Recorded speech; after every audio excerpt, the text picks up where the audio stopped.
சமீபத்துல நம்ம super star ரஜினிகாந்தோட நடிப்புல ரிலீஸ் ஆன கூலி திரைப்படம் பாத்தீங்கன்னா 300 கோடி வசூலை எட்டி சாதனையை படைச்சிருக்கு.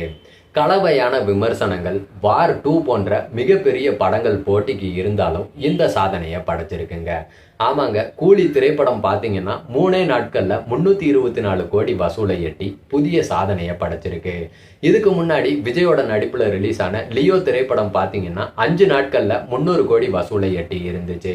இப்ப கூலி திரைப்படம் 3 நாட்கள்ல 324 கோடி வசூலை எட்டி லியோவை முந்தி இருக்கு.